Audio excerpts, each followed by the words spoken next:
name is Hasmukh Gajjar. I was the past chair of ZEDNA, having served on a ZEDNA board for close on 12 years, and currently I'm a director on ZACR.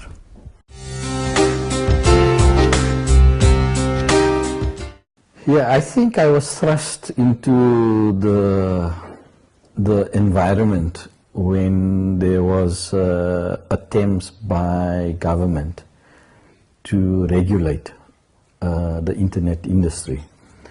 And that must have been about 2002, when the internet community felt vulnerable or felt that they were being attacked, and organized themselves into an organization called Namespace. And Namespace largely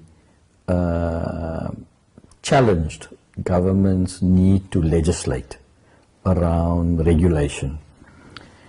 And it became obviously quite a bond fight, and eventually, like we do things in South Africa, they had their own CODESA and settled their differences. And the ECT Act actually encompassed the framework for regulation around the internet, and that's how .za domain name authority was established. So that authority is the regulatory authority. And that's how we were appointed in 2003, December, the first board of ZEDNA. And it was an interesting experience because the board was made up of 3 individuals who were, or in fact 4 individuals who were very experienced in the internet environment, and 4 individuals who had no idea what they're getting into, including myself as the chair. And this environment is interesting. The internet activist always promotes openness and non-interference, but it's also very geeky in its own way, and it tends to be fairly closed in the way things are done within the technology space, regulatory space, or the governance space. And so we were faced as the board with this conflict in 4 people who knew exactly what needed to be done, and 4 others who felt that they were being steamrolled. So I guess the first 4 years of the tenure of the board was largely a learning curve, because there are very significant implications if you make the incorrect decision from a policy point of view. So the experienced individuals tabled the proposal that we have a current incumbents of largely the .COSA second level operator in the form of Uniform. They had the most successful and largest registration. And the one option was to cooperate and negotiate some way forward in terms of what regulation means. The other option was to just ignore, and what a lot of the experienced individuals were proposing is what they call open up at the top level. Now, open up at the top level meant that instead of having pickandpay.co.za, you have pickandpay.za. So if Pick n Pay can now register at the top level, who needs COZA? And that was their approach to normalizing what we had inherited. Rest of us felt that we were being pressured into making a decision. So I think those 4 years, the first 4 years were, as I said, steep learning curve. We engaged a number of stakeholders, including operators from Australia, the UK, and we gleaned from international experience, tried to understand what the international best practices are.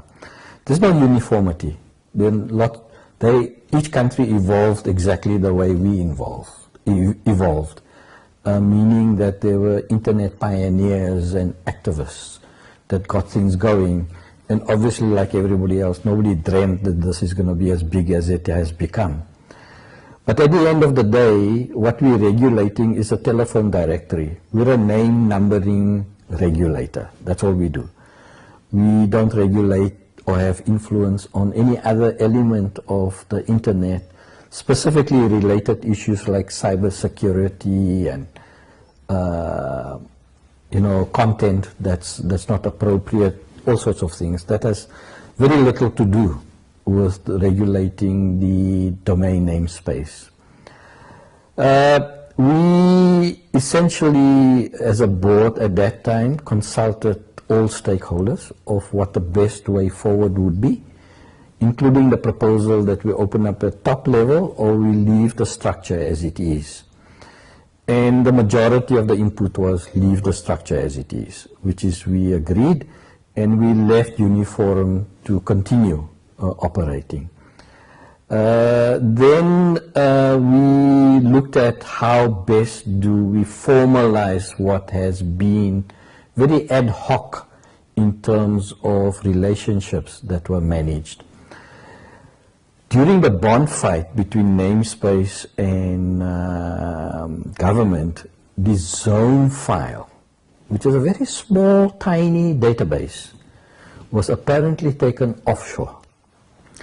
And the way so the database is no Fort Knox database. It's not a critical database. Well, it's critical.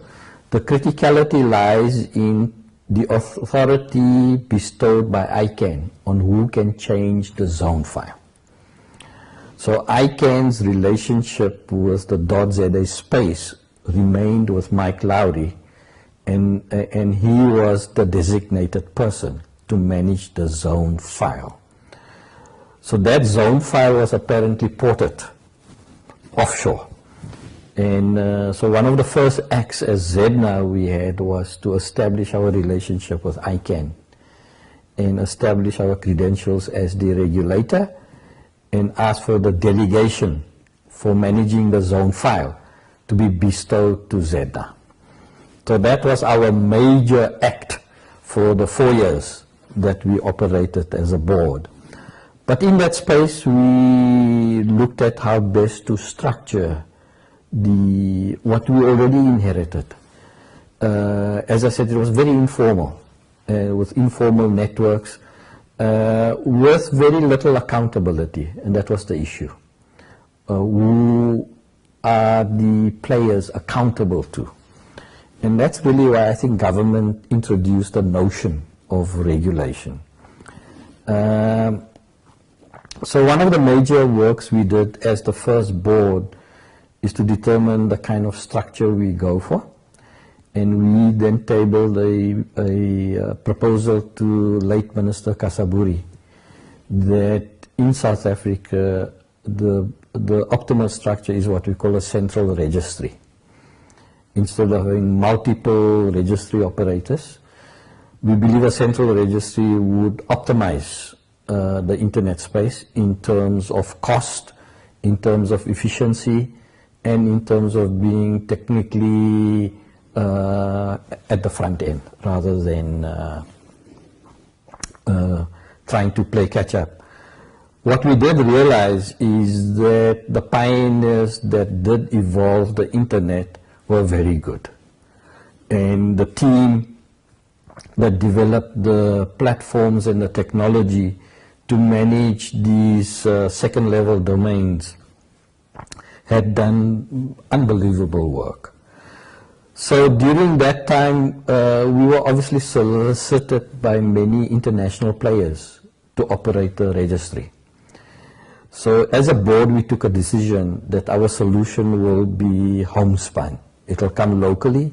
We have the competency, and we will thwart any international player coming in. And secondly, that we will need to address the issue of diversity in skills in the space. Up to now, I don't think we've met that anywhere near where it should be. So if you look at the participants at iWeek and you look at the internet practitioners, real true domain namespace practitioners, they are almost non-existent at the moment. Almost non-existent. So I think that was the first board's tenure. Was frustrating because we were not funded as was promised. So our real funding only came about 2.5 years later after we were established. So we had to hold our own meetings and fund ourselves and really get around with a little bit of support from Uniform. It was critical that we participate at international fora. So many of the directors were given the opportunity to participate in ICANN meetings. So that, and thanks to Uniform, we were able to do that. The second tenure of the board was essentially then a mandate again given by the late Minister Roy Padiachi, which was that as much as it's difficult to negotiate a solution, since Uniforum had essentially, through no fault of theirs, become a fairly unaccountable organization. It was a member-based organization. The membership base had literally disappeared. The team that were managing and operating Uniform were caught between a rock and a hard place, because it was essentially a for non-profit organization which was generating at that time what we call mindless surplus.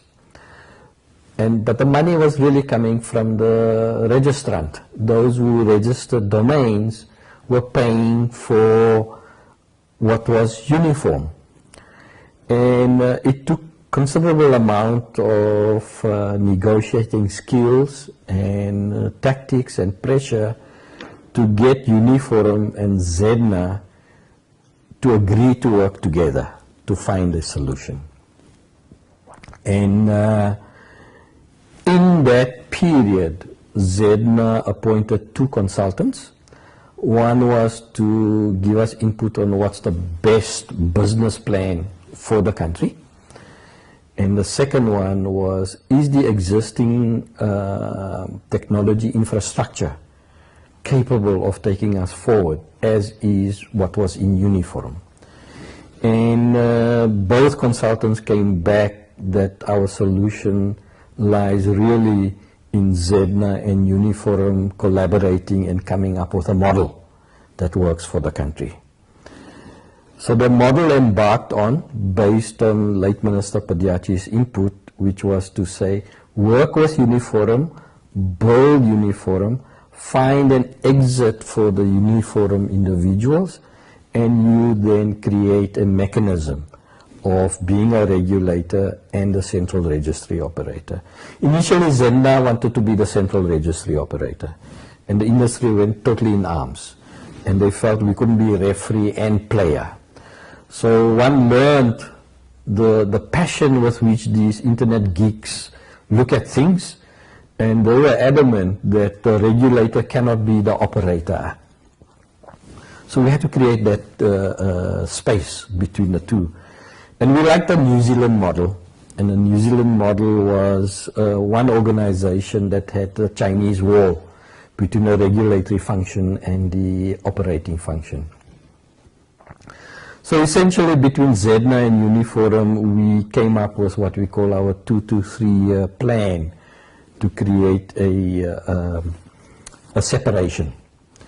So a few directors from Zedna and a few directors from Uniforum got together and formed an interim board.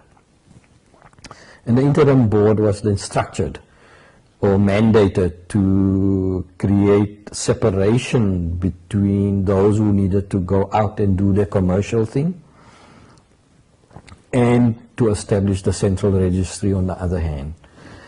And that interim board is now so we renamed Uniforum to ZACR.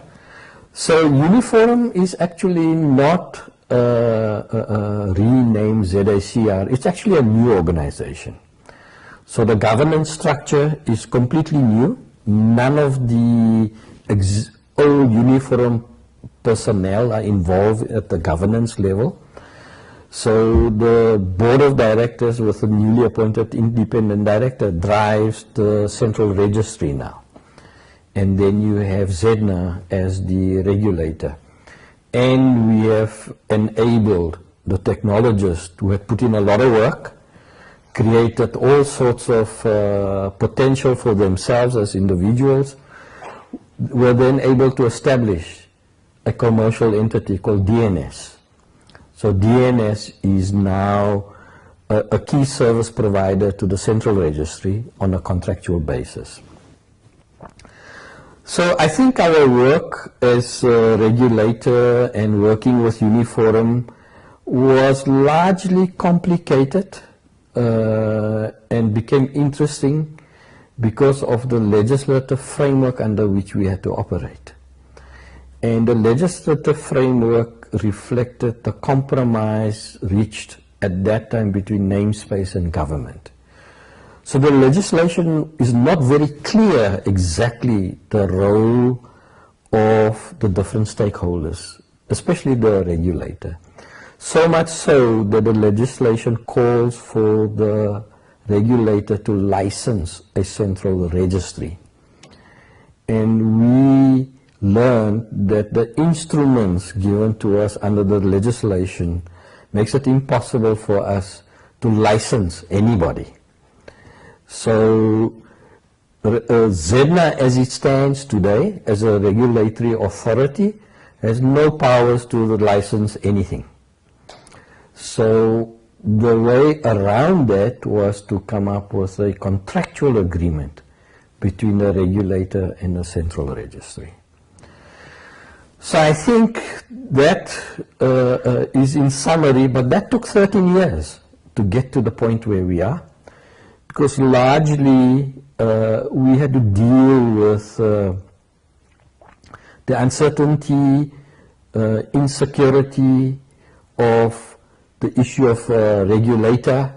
The industry wasn't quite sure what government's agenda was, and obviously during the last 4 or 5 years, internet governance itself has become globally topical in terms of the US Department of Commerce and its relationship with ICANN, and most of the developing world being uncomfortable with that arrangement. So I think that as mentioned before, technology will continue to evolve.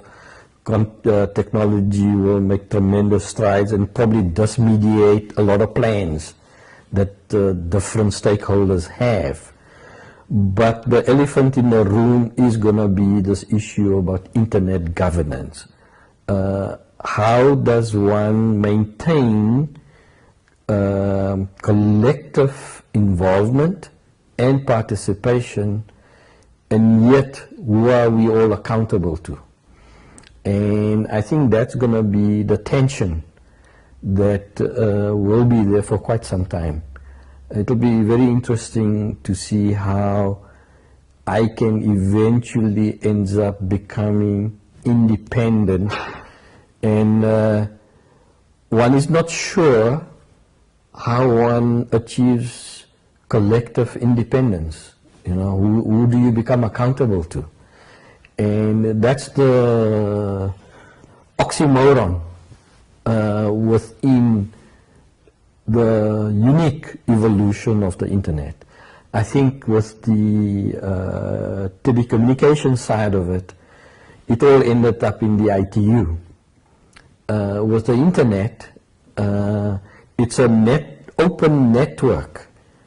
And the most difficult thing to have educated legislators and non-stakeholders is the premise of first come, first served. So if you register a domain, you're the first, unless you are not transgressing any trademarks or any other issues, you own the domain. And that's the inherent component of this open internet. So I think that the internet has obviously taken everybody by surprise. The impact of the internet is universal, and I think we've seen the exposure of that in the sort of global politics. But within our own country, we have failed to understand how we can leverage and marshal the technology to promote accelerated development on key areas of especially education, health, which will have a very proportional impact on poverty alleviation. So it's sad that we as a country have not been at the forefront of leveraging this technology, where we now benchmark ourselves with the rest of Africa, behind the rest of many leading countries, East Africa and in Rwanda, where the impact of internet has had enormous influence on the GDP. And what's worrying is that year on year, as a country, we are falling behind at an exponential level. It's not a slow slide to the bottom. We are accelerating to the bottom. And to me, that's been the most frustrating part of being involved in this environment.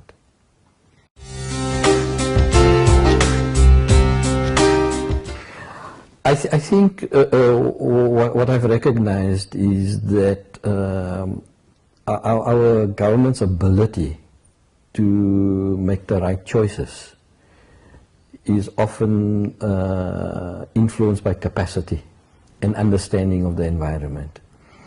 And the model we have developed here are focused on two areas. One is a central registry that operates and provides stability and continuity. So internet is very dependent on stability, and that's always been forefront of our work that we've done. But the second element of the way we've structured the business model for South Africa in terms of regulation was the issue of building capacity. We need to rapidly bring in players of diverse backgrounds as practitioners so that they can be present in our public sector and other strata of government, so that there's that less dependency on outside advisors. Because there's always been this gap in our country. We have a natural gap.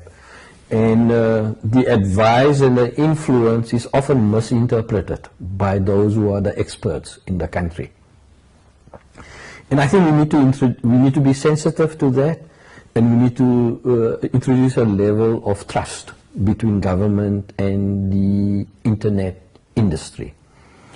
And I think once that gap is closed, and once there's a better understanding of what is possible to govern and what is not possible to govern, will then essentially influence the way we verbalize how we approach the issue of internet.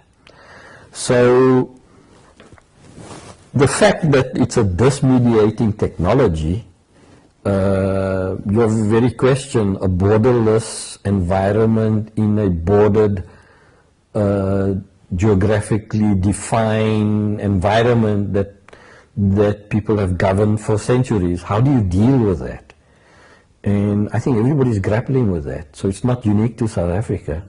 I think it's a universal problem. Clearly, there needs to be some form of responsibility and accountability. So I think there are very many unexpected outcomes of the internet, but they don't seem to outweigh yet the benefits of the internet. So we need to figure out how that pendulum is going to remain, to figure out how we deal with this. And I think anybody's guess is as good as anybody's right now. So I think, like what was mentioned before, as long as there's dialogue, as long as there's continuous discussion, and it may be a robust discussion, but no single entity or stakeholder is going to come up with the dictum of how we move forward with this.